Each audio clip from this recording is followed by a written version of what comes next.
After 27 movies, Back to the Future Part I gave Christopher Lloyd a major on-screen first. Although Back to the Future Part I was Doc Brown's third on-screen adventure, the Wild West set sequel offered series star Christopher Lloyd a shocking career first.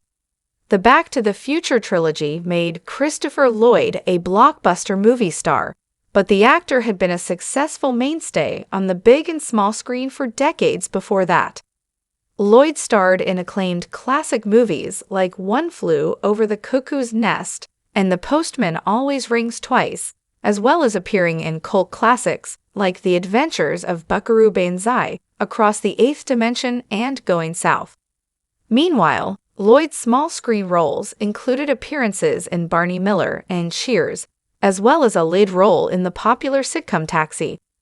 Although Back to the Future's Doc Brown was a star-making role for the actor, there is no denying that he was a frequent screen presence well before the trilogy began. As such, it is fairly astounding that Lloyd, born in 1938, managed to act from 1975 until Back to the Future Part I's release in 1990 without ever pulling off one on-screen rite of passage. Back to the Future Part I was Christopher Lloyd's first on-screen kiss. Although the actor had been working for over a decade and a half at this stage in his career and had appeared in over 25 movies, Back to the Future Part I's Doc Brown romance featured Christopher Lloyd's first on-screen kiss.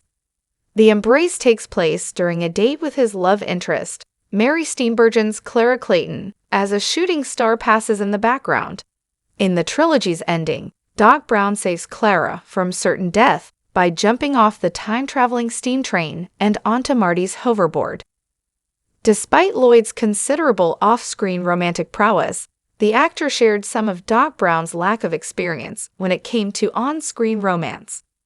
Although the trilogy's movies are mostly Marty McFly's story, Back to the Future Part I takes the focus off Michael J. Fox's anti-hero for a while to flesh out Lloyd's character.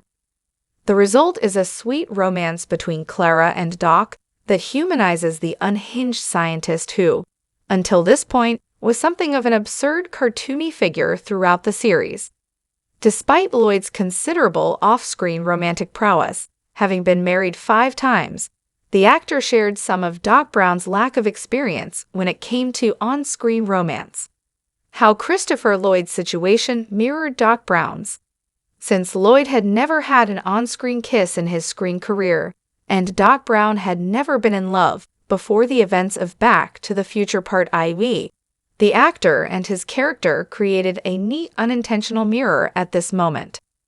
While all 3 Back to the Future movies feature hilarious quotes from Doc Brown and chances for Lloyd's character to steal the spotlight, it is Back to the Future Part I alone that concerns itself with his internal life. The fact that Lloyd had missed out on this rite of passage earlier in his illustrious career makes Doc and Clara's kiss a sweet meta moment, but the romantic subplot also stands up on its own. While making the 3rd movie in the series a Western might have seemed like a strange choice at the time, this approach paid off as it facilitated the pair's unexpected love story subplot. Thus, Back to the Future Part I offered Lloyd a perfect first on-screen kiss to go with his best trilogy storyline.